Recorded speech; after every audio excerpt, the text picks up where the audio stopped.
Assalamualaikum warahmatullahi wabarakatuh.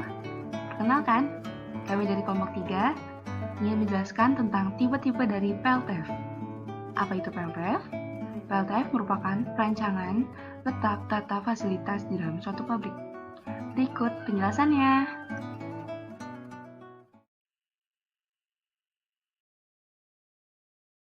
Yang pertama ada PLTF berdasarkan aliran produksi atau produk layout.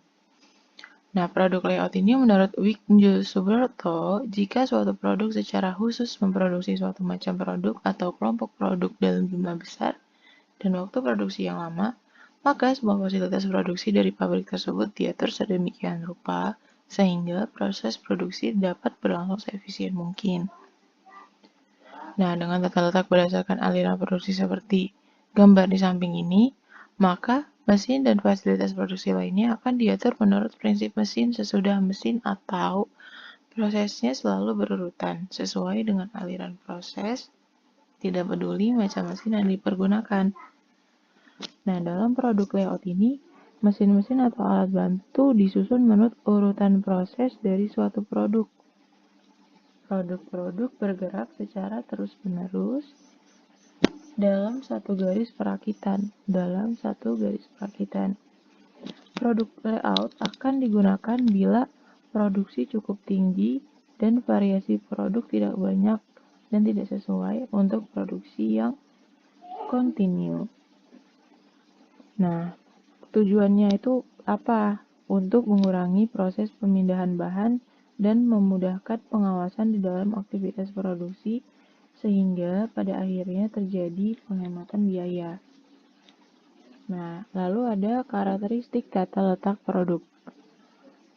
Yang pertama, produk.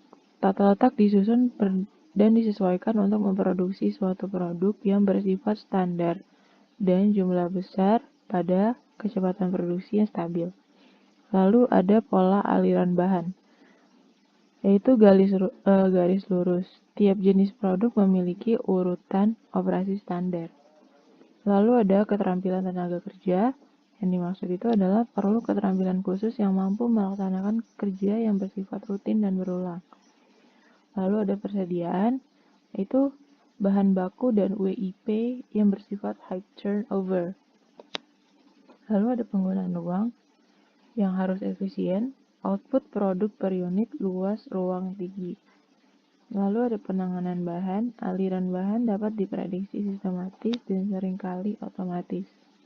Lalu ada kapital, yaitu investasi mesin atau peralatan tinggi dan memiliki fungsi yang sangat khusus, biaya tetap relatif tinggi, biaya buruh langsung dan bahan per unit rendah. Lalu permasalahannya yaitu keseimbangan ini. Lalu keuntungan dan kerugian dari produk layout. Keuntungannya yang pertama, layout sesuai dengan urutan proses sehingga umumnya proses berbentuk garis. Yang kedua, pekerjaan dari satu proses secara langsung atau kontinu dikerjakan pada proses berikutnya sehingga keterampilan operator tidak perlu tinggi, lalu aktivitas selama proses produksi sedikit.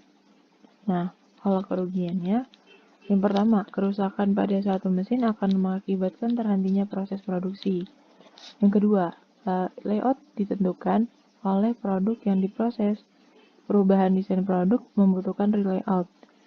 Lalu, yang ketiga, kecepatan produksi ditentukan oleh mesin yang beroperasi paling lambat.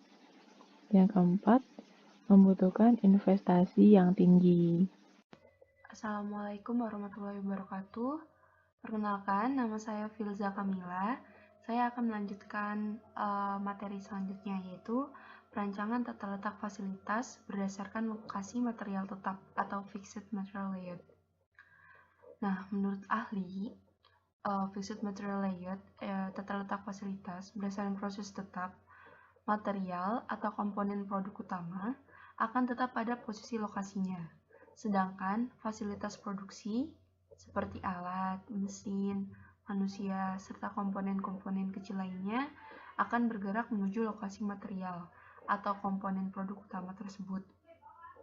Pada proses perakitan, tata letak tipe ini, alat dan peralatan kerja lainnya akan cukup mudah dipindahkan.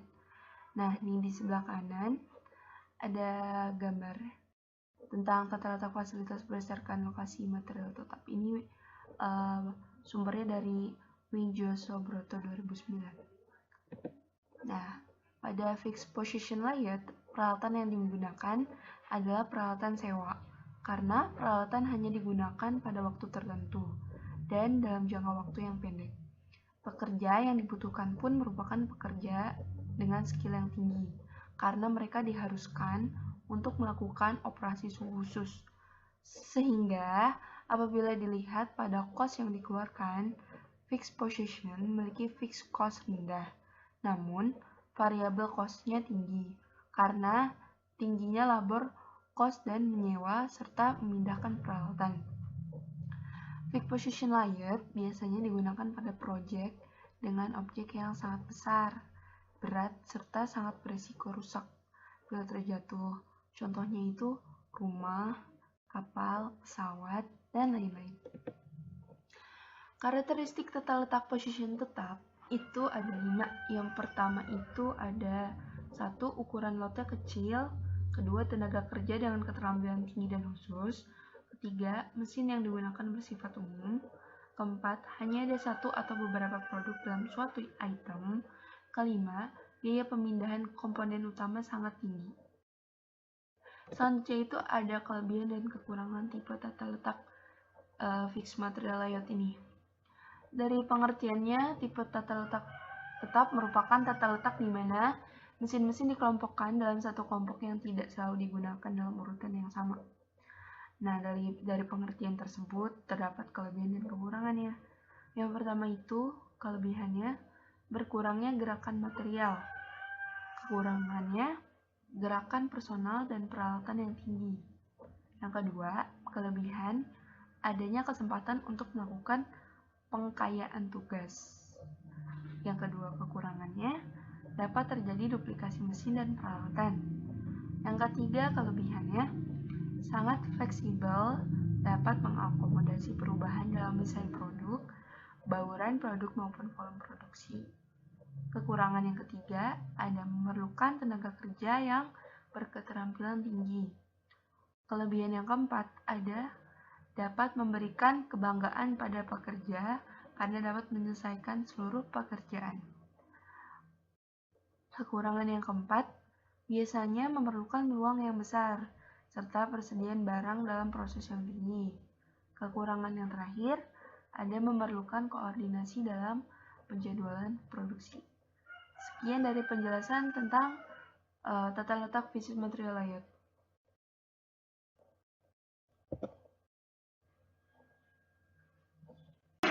Selanjutnya yang ketiga, perancangan tata letak fasilitas berdasarkan kelompok produk atau produk layout. Tata letak tipe ini didasarkan pada pengelompokan produk atau komponen yang akan dibuat. Produk-produk yang tidak identik dikelompokkan berdasarkan langkah-langkah proses, bentuk, mesin atau peralatan yang dipakai, dan sebagainya. Di sini pengelompokan tidak didasarkan pada kesamaan jenis produk akhir seperti halnya pada tipe produk tata letak.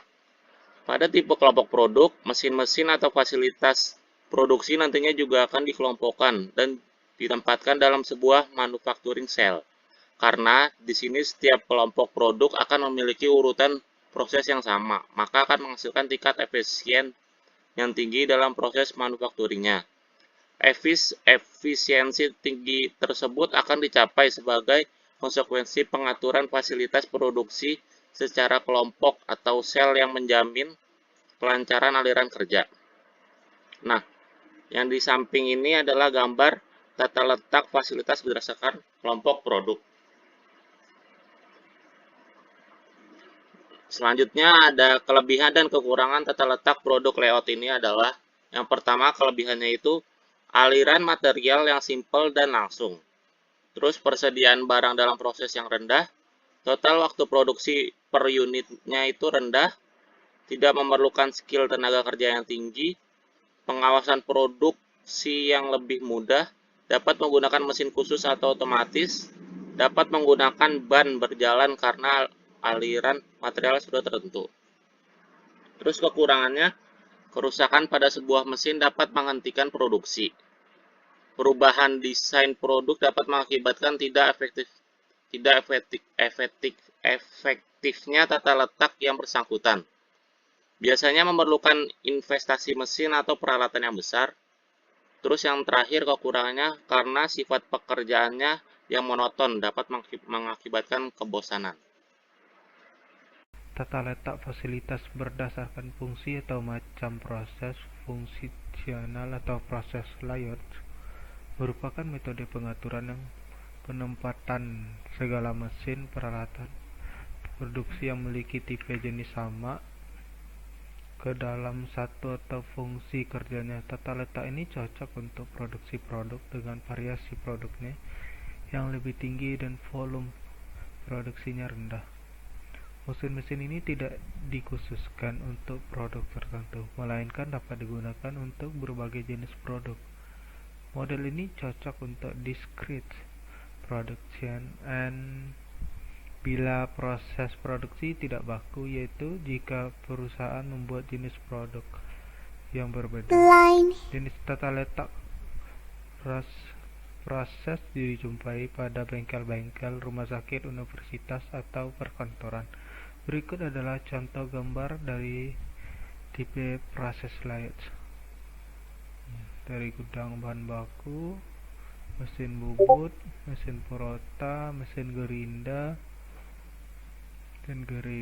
mesin perata, mesin bubut, mesin drill, pengelasan, pengecatan, perakitan, dan gudang produk jadi.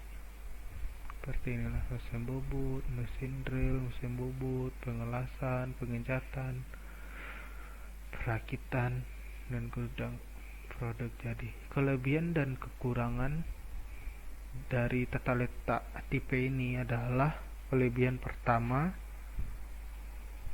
memungkinkan utilitas mesin yang tinggi, memungkinkan penggunaan mesin-mesin yang multiguna sehingga dapat dengan cepat mengikuti perubahan jenis produksi, memperkecil terhentinya produk yang diakibatkan oleh kerusakan mesin, sangat fleksibel dalam mengolokasikan personel dan peralatan, investasi yang rendah karena dapat mengurangi duplikasi peralatan, memungkinkan spesialisasi supervisi. Kekurangannya adalah meningkatkan kebutuhan material handling karena aliran proses yang beragam serta tidak dapat digunakan dan berjalan. Pengawasan produk yang lebih sulit, meningkatnya persediaan barang dalam proses, total waktu produksi per unit lebih lama, itu memerlukan skill yang lebih tinggi, dan terakhir pekerjaan routing, penjadwalan dan accounting, biaya yang lebih sulit karena setiap ada order baru harus dilakukan perencanaan atau perhitungan kembali. Sekian dari saya. Terima kasih. Assalamualaikum warahmatullahi wabarakatuh.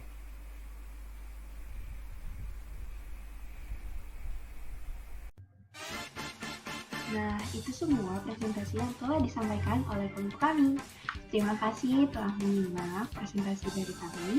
Kurang lebihnya mohon dimasukkannya. Sekian dari kelompok 3. Wassalamualaikum warahmatullahi wabarakatuh.